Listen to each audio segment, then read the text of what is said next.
The debate में आपका स्वागत है। जरा एक स्थिति की कल्पना कीजिए। आप अपना सपनों का घर बनाने के लिए बैंक से एक बहुत बड़ा लोन लेते हैं। हाँ, एक आम सपना है। बिल्कुल। लेकिन जब वो पैसा आपके अकाउंट में आता है तो आपको अचानक पता चलता है कि उस पूरे लोन का 98% हिस्सा तो आपके पुराने क्रेडिट कार्ड के बिल और उन पर लगे भारी ब्याज को चुकाने में ही चला जाएगा। ओहो, मतलब नया घर बनाने के लिए आपके पास सिर्फ 2% पैसा बचता है। एग्जैक्टली। सुनने में ये किसी वित्तीय दुस्वप्न जैसा लगता है ना? लेकिन नियंत्रक एवं महालेखा परीक्षक यानी कैग की 2024-25 की केंद्र सरकार के वित्तीय पर आई नई रिपोर्ट को अगर हम गहराई से पढ़ें तो कुछ ऐसे ही तस्वीर उभरती है। सही कहा आपने, और आज हम इसी रिपोर्ट के इर्द गिर्द चर्चा कर रहे हैं। हाँ, हमारे सामने मुख्य सवाल ये है कि क्या ये रिपोर्ट एक मजबूत और विवेकपूर्ण तरीके से मैनेज की जा रही अर्थव्यवस्था का प्रमाण है, या फिर इन शानदार आंकड़ों के पीछे कर्ज का एक ऐसा पहाड़ और अकाउंटिंग की ऐसी कमियां छिपी हैं जिन्हें हम नज़रअंदाज कर रहे हैं। एक बहुत ही प्रासंगिक सवाल है। मेरा स्पष्ट रूप से मानना है कि ये रिपोर्ट भारत के मजबूत राजकोषीय प्रबंधन, अनुशासित खर्च और बुनियादी ढांचे पर केंद्रित एक उभरती हुई अर्थव्यवस्था का बहुत ही ठोस प्रमाण है। और देखिए, मैं इस पूरी स्थिति को काफी अलग नजरिए से देखता हूँ। मुझे लगता है कि हम केवल सतह की चमक देख रहे हैं। अच्छा। हाँ, मेरा मानना है कि पुराने कर्ज को चुकाने के लिए नया कर्ज लेने का ये जो चक्र है, और जिस तरह से सरकारी खातों में कई खर्चों को छिपाया या अस्पष्ट रखा जा रहा है, वो हमारी दीर्घकालिक वित्तीय स्थिरता के लिए एक बहुत बड़ा और गंभीर खतरा है। तो चलिए सीधे उन आंकड़ों से शुरू करते हैं जो अर्थव्यवस्था की सेहत को सबसे अच्छी तरह मापते हैं। अगर आप 2024-25 के इस कैग दस्तावेज को देखें तो बुनियादी बातें बहुत मजबूत नजर आती हैं। हमारी वास्तविक जीडीपी यानी रियल जीडीपी में 7.10% की ठोस वृद्धि हुई है। इसके साथ ही सरकार के राजस्व प्राप्तियों, जो सरकार की कुल कमाई है, उसमें भी 10.82% की वृद्धि दर्ज की गई है। लेकिन वो कमाई आ कहां से रही है? वही तो सबसे अहम और सकारात्मक बात है। प्रत्यक्ष करों यानी डायरेक्ट टैक्सेस की हिस्सेदारी अब कुल टैक्स रेवेन्यू का 57.15% हो गई है। मतलब आप ये कह रही हैं कि सरकार की कमाई मुख्य रूप से इनकम टैक्स और कॉर्पोरेट टैक्स से आ रही है? बिल्कुल। अकेले आयकर में 17.02% का उछाल आया है। ये कोई छोटी बात नहीं है। इसका सीधा सा मतलब है कि अर्थव्यवस्था का औपचारीकरण हो रहा है, फॉर्मलाइजेशन हो रहा है। राइट। आम लोग और कंपनियां सिस्टम में आ रहे हैं और ईमानदारी से अपना टैक्स भर रहे हैं। हम सिर्फ इनडायरेक्ट टैक्स जैसे कि जीएसटी या एक्साइज ड्यूटी पर निर्भर नहीं है, जो गरीब और अमीर दोनों पर बराबर का आर्थिक बोझ डालता है। आपकी बात एक हद तक सही है, लेकिन एक सेकंड, बस एक आंकड़ा और। राजकोषीय घाटा जो फिस्कल डेफिसिट है वो घटकर 4.62% पर आ गया है। ये दर्शाता है कि सरकार अपनी चादर से ज्यादा पैर नहीं पसार रही है। और जो बात मुझे सबसे ज्यादा प्रभावित करती है वो है पूंजीगत व्यय का अनुपात, यानी कैपिटल एक्सपेंडिचर। हाँ, आज हमारा पूंजीगत व्यय राजकोषीय घाटे का 58.40% हो गया है। सरल शब्दों में कहूं तो हम जो भी पैसा बाजार से उधार ले रहे हैं उसका आधे से ज्यादा हिस्सा हम रोजमर्रा के खर्चों में नहीं बल्कि सड़कें, पुल और रेलवे जैसी उत्पादक संपत्तियों के निर्माण में लगा रहे हैं। देखिए, मैं इस बात से इनकार नहीं करूंगा कि जीडीपी की 7.10% की वृद्धि सतह पर बहुत आकर्षक लगती है, लेकिन हमें यह पूछना होगा कि इस वृद्धि की असली कीमत क्या है। कीमत मतलब आप किस संदर्भ में कह रहे हैं? आपने अभी उधारी और नई संपत्तियों के निर्माण की बात की। अब मैं आपका और श्रोताओं का ध्यान उस आंकड़े की तरफ खींचना चाहता हूं जिसका आपने बिल्कुल शुरुआत में जिक्र किया था, वो होम लोन वाला उदाहरण। हाँ, जो मैंने एनालॉजी दी थी। एग्जैक्टली। अगर हम सार्वजनिक ऋण प्राप्तियों को देखें, यानी सरकार जो नया कर्ज उठा रही है, तो क्या आपको पता है उसका 98.07% हिस्सा केवल पुराने कर्ज और उस पर लगने वाले ब्याज को चुकाने में खर्च हो रहा है। 98%? यानी हर 100 रुपए के नए कर्ज में से केवल 2 रुपए ही असल में विकास के लिए बच रहे हैं? बिल्कुल। हम नया कर्ज इसलिए ले रहे हैं ताकि हम अपने पुराने कर्ज की ईएमआई चुका सकें। अर्थशास्त्र में ये किसी भी अर्थव्यवस्था के लिए एक क्लासिक डेप्थ ट्रैप या कर्ज के जाल का स्पष्ट संकेत है। लेकिन फिर भी जो पैसा बच रहा है। एक मिनट, दूसरी बात पर भी गौर कीजिए। अगर हम सरकार के खर्चों को देखें तो कुल राजस्व व्यय का 46.07% हिस्सा वो है जिसे हम कमिटेड एक्सपेंडिचर या प्रतिबद्ध व्यय कहते हैं। प्रतिबद्ध व्यय से आपका मतलब वेतन, पेंशन और ब्याज के भुगतान से है, राइट? हाँ बिल्कुल, ये वो खर्च है जिसे सरकार चाहकर भी रोक नहीं सकती। जब आपके कुल खर्च का लगभग आधा हिस्सा केवल इन तयशुदा चीजों में चला जाता है, तो सोचिए सरकार के पास शिक्षा, स्वास्थ्य या किसी नई योजना के लिए गुंजाइश ही कहाँ बचती है। देखिए, मैं मानती हूँ कि ये खर्चे बड़े हैं। और सबसे बड़ी चिंता का विषय तो पारदर्शिता का है। कैग की रिपोर्ट बताती है कि सस्पेंस अकाउंट्स में हजारों करोड़ रुपए पड़े हैं। कैंपा फंड का 10,380 करोड़ रुपया जो पर्यावरण के लिए राज्यों को मिलना चाहिए था, वो बांटा ही नहीं गया। वो तो एक प्रशासनिक। और 12,754 करोड़ रुपए की तो सीधे सीधे अकाउंटिंग में मिसक्लासिफिकेशन है। ये कोई छोटी मोटी लिपिकीय या क्लरिकल गलती नहीं है। ये दिखाता है कि हमारी बैलेंस शीट अंदर से उतनी साफ नहीं है जितनी वो बाहर से दिख रही है। मुझे लगता है कि आप राजस्व की गुणवत्ता और व्यय के दबावों को एक साथ मिला रहे हैं। चलिए इन्हें थोड़ा अलग अलग करके देखते हैं ताकि तस्वीर साफ हो। ठीक है, बताइए। सबसे पहले राजस्व की गुणवत्ता, क्वालिटी ऑफ रेवेन्यू की बात करते हैं। मेरी नज़र में सरकार ने सिर्फ टैक्स से ही नहीं बल्कि गैर कर राजस्व यानी नॉन टैक्स रेवेन्यू में भी बहुत शानदार काम किया है। इसमें 21.38% की भारी वृद्धि हुई है। लेकिन ये वृद्धि आई कहाँ से है? हमें इसके पीछे की कार्यप्रणाली को समझना होगा। मेरा पॉइंट यही है कि सरकार ने अपने राजस्व के स्रोतों में विविधता लाई है। वो केवल करदाताओं पर निर्भर नहीं है। मुझे माफ कीजिएगा, लेकिन मैं इस विविधता वाले तर्क को नहीं मानता। जिस 21.38% की वृद्धि की आप तारीफ कर रही हैं, वो कोई ऐसा ढांचागत सुधार नहीं है जो हर साल होने वाला है। ऐसा क्यों? ना ही ये सार्वजनिक उपक्रमों मतलब पीएसयू के प्रदर्शन में आए किसी जादुई उछाल का नतीजा है। अगर आप डेटा के भीतर जाएं तो पता चलता है कि ये वृद्धि मुख्य रूप से भारतीय रिजर्व बैंक से सरकार को मिले अधिशेष या डिविडेंड के कारण है। आरबीआई से मिलने वाले लाभांश में एक ही झटके में 80.49% की वृद्धि हुई है। ये रकम 2,10,874 करोड़ रुपए बैठती है, जो कि आप मानेंगे सरकार के लिए एक बड़ा संसाधन है। संसाधन है, लेकिन अर्थशास्त्र की भाषा में इसे हम एक बार का अप्रत्याशित लाभ या वन ऑफ विंडफॉल कहते हैं। ये तो लॉटरी लगने जैसा है। लॉटरी? हाँ, आरबीआई ने अपनी विदेशी मुद्रा की ट्रेडिंग से जो मुनाफा कमाया वो सरकार को दे दिया। क्या आप अगले साल भी आरबीआई से ऐसी ही लॉटरी की उम्मीद कर सकती हैं? बिल्कुल नहीं। वो तो है। तो आप लॉटरी के पैसों के आधार पर अपनी अर्थव्यवस्था की बुनियादी मजबूती का दावा नहीं कर सकती। इसके अलावा एक और बड़ी समस्या है सेस और सरचार्ज। ग्रॉस टैक्स रेवेन्यू में 5,29,37,000 करोड़ यानी करीब 13.94% हिस्सा सेस और सरचार्ज का है। और आप इसे समस्या क्यों मानते हैं? क्या ये पैसा देश के ही काम नहीं आ रहा है? समस्या इसलिए है क्योंकि भारत एक संघीय देश है। नियम यह है कि केंद्र जो भी टैक्स वसूलता है उसे एक डिविजिबल पूल में डाला जाता है और उसमें से लगभग 41% हिस्सा राज्यों को दिया जाता है। राइट। लेकिन जब केंद्र सरकार सेस या सरचार्ज के नाम पर पैसा वसूलती है तो संविधान के तहत उसे ये पैसा राज्यों के साथ साझा नहीं करना पड़ता। सारा का सारा पैसा केंद्र की जेब में जाता है। मैं आपकी चिंता समझ रही हूँ, लेकिन जब आप 5.5 लाख करोड़ रुपए से ज्यादा की रकम को राज्यों से दूर रखते हैं तो राज्य अपने अस्पताल, स्कूल और सड़कें कैसे बनाएंगे? ये हमारे संघीय ढांचे को कमजोर कर रहा है।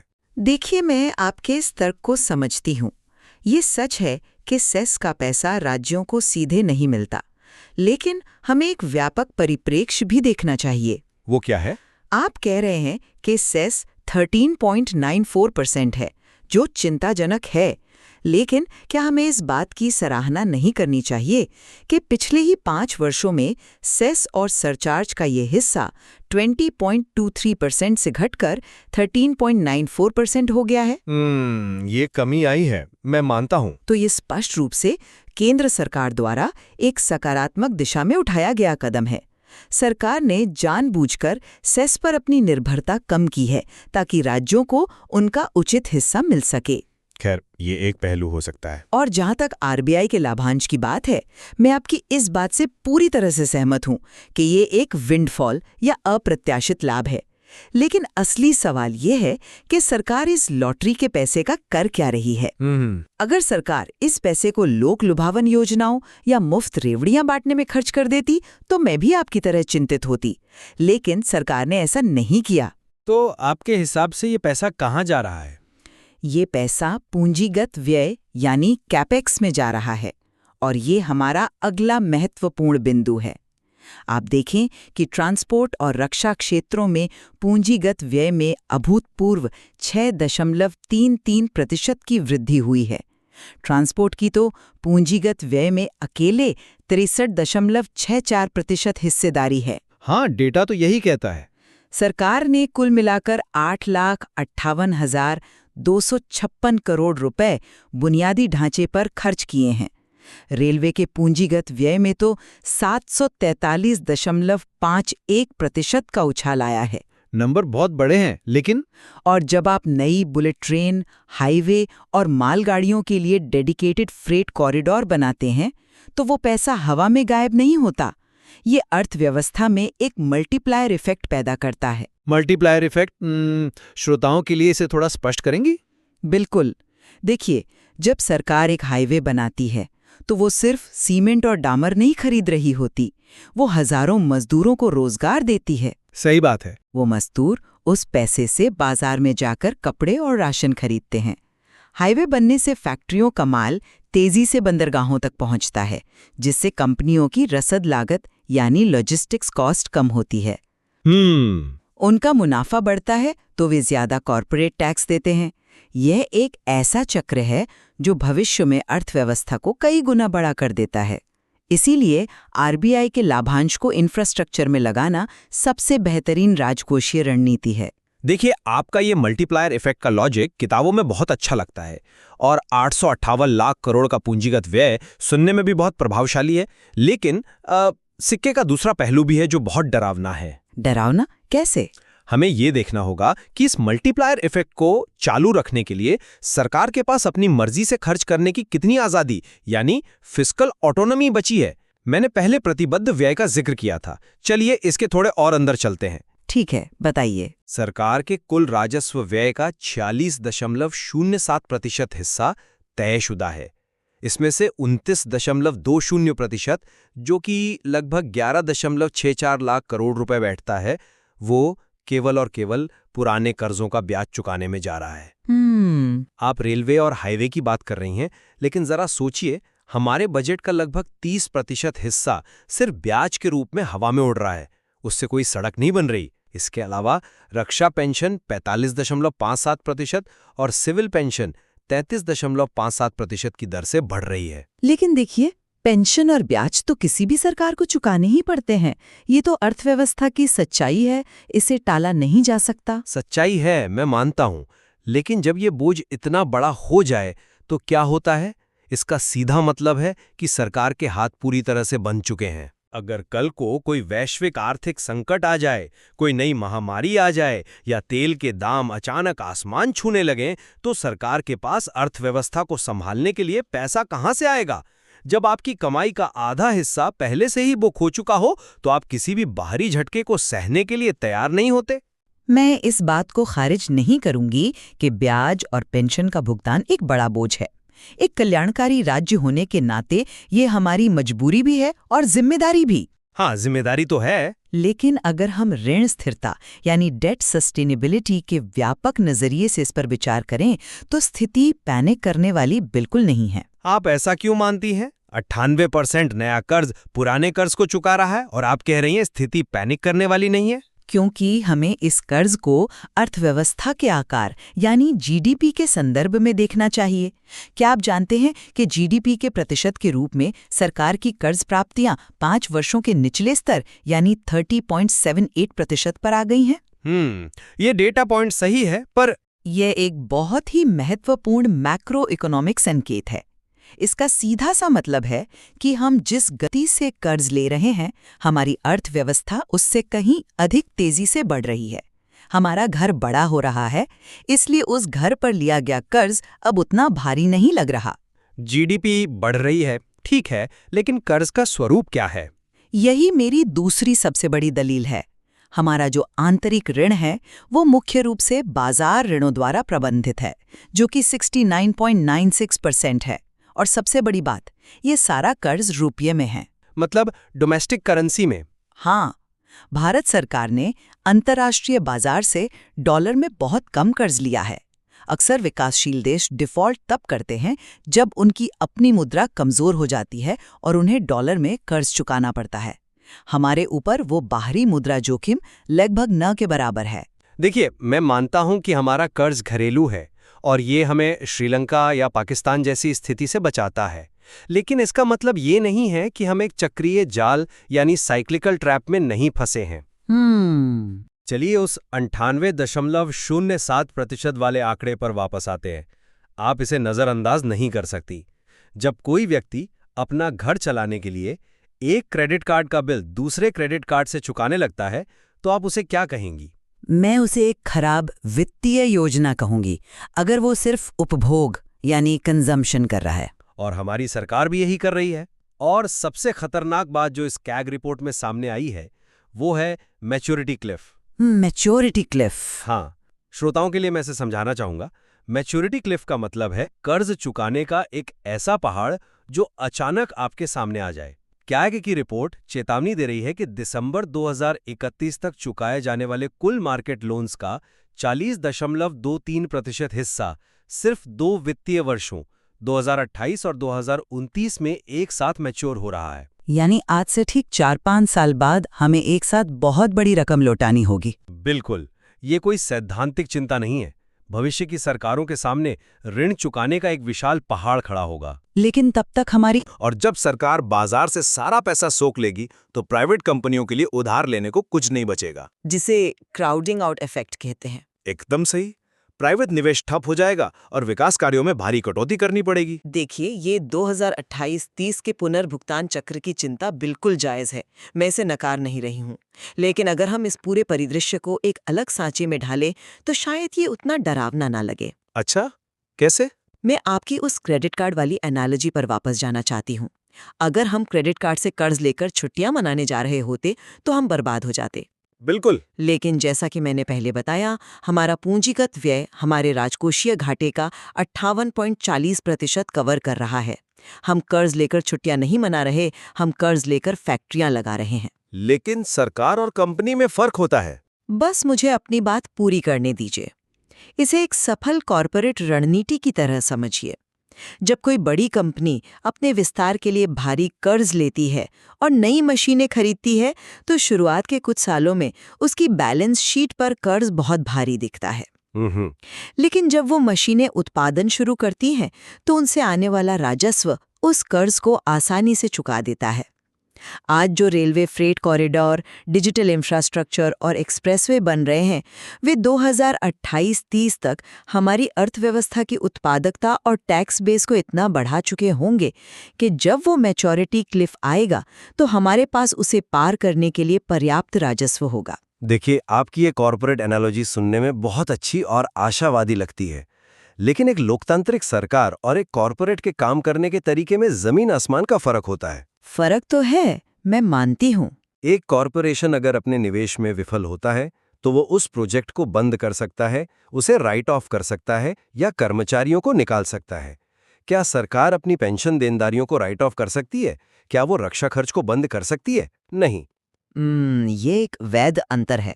और कॉर्पोरेट जगत में सबसे महत्वपूर्ण चीज क्या होती है जिस पर निवेशक भरोसा करते हैं? वो है सही, पारदर्शी और साफ सुथरी बैलेंस शीट, जो मुझे हमारे अगले और शायद सबसे चिंताजनक बिंदु पर ले आता है, लेखांकन की गुणवत्ता और पारदर्शिता। हाँ, क्वालिटी ऑफ अकाउंट्स। हाँ, अगर सरकार के खाते ही पारदर्शी नहीं है तो हम इन जीडीपी और घाटे के आंकड़ों पर कैसे भरोसा कर सकते हैं? मतलब आप कैग रिपोर्ट में बताई गई अकाउंटिंग कमियों की बात कर रहे हैं? जी हाँ, कैग की रिपोर्ट स्पष्ट रूप से बताती है कि माइनर हेड 800 अन्य व्यय या प्राप्तियां के तहत 50% से अधिक व्यय और प्राप्तियों को डाल दिया गया है। हमारे श्रोताओं के लिए इसे समझना बहुत जरूरी है। सरकारी अकाउंटिंग में हर खर्च का एक साफ सुथरा बॉक्स होता है, ये शिक्षा का है, ये रक्षा का है, ये स्वास्थ्य का है। माइनर हेड 800 को आप अपने घर की उस मिसलेनियस दराज की तरह समझ सकते हैं, जहां आप वो सारा कबाड़ डाल देते हैं जो कहीं और फिट नहीं होता। यानी ये एक अवर्गीकृत या अनकैटेगराइज्ड खाता है। बिल्कुल। ये मूल रूप से अप्रत्याशित या बहुत छोटे-मोटे खर्चों के लिए बनाया गया था, लेकिन कैग ने पाया है कि सरकार अपने खर्चों और कमाई का 50% से ज्यादा हिस्सा इसी दराज में डंप कर रही है। बाप रे, 50%! हाँ, इसे एक कचरा पात्र बना दिया गया है। जब आप लाखों करोड़ों रुपए बिना ये बताए खर्च कर रहे हैं कि वो किस काम के लिए हैं, तो ये व्यवस्था की पारदर्शिता पर सीधा प्रहार है। देखिए, मैं स्वीकार करती हूँ कि ये एक समस्या है। ये सिर्फ एक समस्या नहीं है। सस्पेंस अकाउंट्स का हाल देखिए। सस्पेंस अकाउंट का मतलब है कि पैसा आ गया या चला गया, लेकिन अकाउंटेंट को अभी तक पता नहीं है कि इसे किस खाते में लिखना है। राइट। कैग कह रहा है कि सरकार सस्पेंस अकाउंट में देनदारियों को कम करके दिखा रही है, जिसे नेटिंग ऑफ कहते हैं। रिपोर्ट बताती है कि सस्पेंस अकाउंट में 76.61% अंडरस्टेटमेंट है, यानी जो देनदारियां क्लियर होनी बाकी हैं, उन्हें फाइलों में छुपाया जा रहा है। 56 मामलों में खातों का बैलेंस एडवर्स यानी नकारात्मक है, और इनमें से 39 मामले तो 5 साल से भी ज्यादा पुराने हैं। ये कोई साधारण प्रशासनिक चूक नहीं है, ये वास्तविक वित्तीय देनदारियों को छुपाने की एक व्यवस्थित अपारदर्शिता है। देखिए, मैं इस बात का बिल्कुल बचाव नहीं करूंगी कि माइनर हेड 800 का 50% से अधिक उपयोग होना चाहिए या सस्पेंस अकाउंट्स में देनदारियों को नेट करके दिखाया जाना चाहिए। अकाउंटिंग में ये आदर्श स्थिति बिल्कुल नहीं है। मैं इन कमियों को स्वीकार करती हूँ, लेकिन हमें ये देखना होगा कि ऐसा क्यों हो रहा है। तो आप इसे क्या कहेंगी? मैं इसे किसी जानबूझकर किए गए घोटाले या वित्तीय हेराफेरी के बजाय प्रक्रियात्मक खामियों यानी प्रोसीजरल लैग के रूप में देखती हूँ। Procedural lag. हाँ, भारत एक विशाल और जटिल संघीय देश है। यहाँ पंचायत से लेकर केंद्र तक हजारों विभाग और मंत्रालय हर दिन लाखों ट्रांजैक्शन करते हैं। कई बार राज्यों से खर्च की रसीदें समय पर नहीं आती या सिस्टम अपग्रेडेशन के दौरान डेटा मैच नहीं करता। ऐसे में क्लर्क उस पैसे को अस्थायी रूप से सस्पेंस अकाउंट या माइनर हेड 800 में डाल देते हैं। लेकिन 5 साल पुरानी गलतियां और 10,380 करोड़ रुपए का कैंपा फंड जो राज्यों को जाना था, वो भी नहीं गया। मैं मानती हूं कि 12,754 करोड़ रुपए की मिसक्लासिफिकेशन और कैंपा फंड का पैसा न बांटा जाना निश्चित रूप से सुधारा जाना चाहिए। लेकिन इस चर्चा में हमारा मुख्य सवाल क्या है? क्या ये प्रक्रियात्मक त्रुटियां भारत की व्यापक अर्थव्यवस्था की कहानी को बदल देती हैं? मेरा तर्क है नहीं। जब हम 50 लाख करोड़ रुपए से अधिक के कुल व्यय वाले बजट का विश्लेषण कर रहे हैं, तो इन कुछ हजार करोड़ की वर्गीकरण त्रुटियों का राजकोषीय घाटे या जीडीपी के व्यापक वृहद आर्थिक संकेतों पर असर न के बराबर है। मैं सहमत नहीं हूँ। आधारभूत सत्य यानी फंडामेंटल ट्रूथ यही है कि हमारा कर संग्रह ऐतिहासिक ऊंचाई पर है और घाटा नियंत्रण में है। आप इसे सिर्फ प्रक्रियात्मक खामी कहकर इतनी आसानी से खारिज नहीं कर सकती। जब पर्यावरण सुधार के लिए रखा कैंपा फंड का 10,380 करोड़ रुपए राज्यों को नहीं मिलता, तो वह सिर्फ एक बही खाते की गलती नहीं है। हाँ, वो तो है। वो उन जंगलों और वनीकरण कार्यक्रमों का नुकसान है जिन्हें वो पैसा मिलना चाहिए था। जब आप सस्पेंस अकाउंट्स में देनदारियों को कम करके दिखाते हैं, तो आप संसद, निवेशकों और जनता को अर्थव्यवस्था की सही तस्वीर से वंचित कर रहे होते हैं। एक बात हमेशा याद रखनी चाहिए, एक छोटी सी दरार भी समय के साथ पूरी इमारत को गिरा सकती है, खासकर तब जब आपकी इमारत एक ऐसे फाउंडेशन पर खड़ी हो जहां 98% नया कर्ज सिर्फ पुराने कर्ज को चुकाने में जा रहा हो। तो ऐसा लगता है कि हम इस 2024-25 की कैग रिपोर्ट के निहितार्थों को लेकर दो पूरी तरह से अलग-अलग निष्कर्षों पर पहुंच रहे हैं। मुझे लगता है कि हमारे श्रोताओं के लिए इन दृष्टिकोणों को समेटने का ये सही समय है। बिल्कुल। मेरी दृष्टि में ये आंकड़े स्पष्ट रूप से एक अनुशासित और तेजी से आगे बढ़ती अर्थव्यवस्था की सफलता की कहानी कहते हैं। प्रत्यक्ष कर संग्रह में रिकॉर्ड वृद्धि इस बात का सबूत है कि लोग सिस्टम पर भरोसा कर रहे हैं। राजकोषीय घाटे का लगातार कम होना और पूंजीगत व्यय का 58% तक पहुंचना ये साबित करता है कि सरकार मुफ्त की रेवड़ियां बांटने के बजाय ट्रांसपोर्ट, डिफेंस और इंफ्रास्ट्रक्चर में भारी निवेश कर रही है। ये वो परिसंपत्ति निर्माण है जो हमारी आने वाली पीढ़ियों के लिए एक मजबूत आर्थिक नींव रख रहा है। और देखिए, मेरी दृष्टि में हमें इस शानदार बाहरी चमक और जीडीपी के आंकड़ों से परे देखने की जरूरत है। हाँ, मैं इस बात पर पूरी तरह सहमत हूँ कि बुनियादी ढांचे में निवेश एक बहुत ही सकारात्मक कदम है। राइट। लेकिन ये निवेश जिस कर्ज के ढांचे पर खड़ा है वो भविष्य के लिए बिल्कुल भी टिकाऊ नहीं है। ये सोचना कि 2028-2030 के बीच आने वाला मैच्योरिटी क्लिफ खुद ब खुद सुलझ जाएगा, एक बहुत बड़ा जोखिम है। राजस्व व्यय का लगभग आधा हिस्सा प्रतिबद्ध खर्चों में बंधा होना और माइनर हेड 800 जैसी अपारदर्शी लेखांकन प्रथाएं, ये सभी भविष्य की अर्थव्यवस्था के लिए स्ट्रक्चरल रिस्क पैदा कर रहे हैं। परिसंपत्ति निर्माण महत्वपूर्ण है, लेकिन अगर नींव ही कर्ज के दलदल में धंस रही हो तो कोई भी परिसंपत्ति लंबे समय तक सुरक्षित नहीं रह सकती। हमारे बीच की यह तीव्र असहमति इस बात को बखूबी रेखांकित करती है कि अर्थशास्त्र केवल स्प्रेडशीट और ठंडे आंकड़ों का विज्ञान नहीं है। यह इस बात का अध्ययन है कि हम उन आंकड़ों के पीछे के तर्क की व्याख्या कैसे करते हैं। एकदम सही कहा आपने। हम दोनों इस बात पर सहमत हैं कि पूंजीगत व्यय एक सही दिशा है, लेकिन वर्तमान ऋण संरचना और अकाउंटिंग की गुणवत्ता पर हमारी स्पष्ट असहमति बनी हुई है। बिल्कुल, और बौद्धिक विमर्श का यही फायदा है।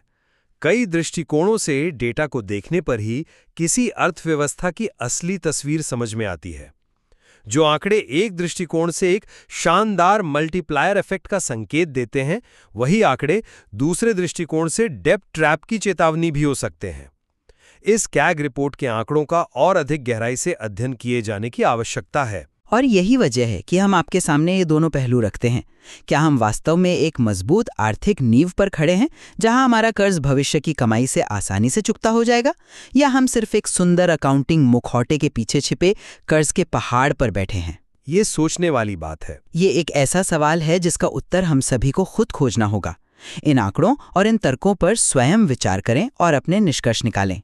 द डिबेट में आज हमारे साथ जुड़ने के लिए धन्यवाद।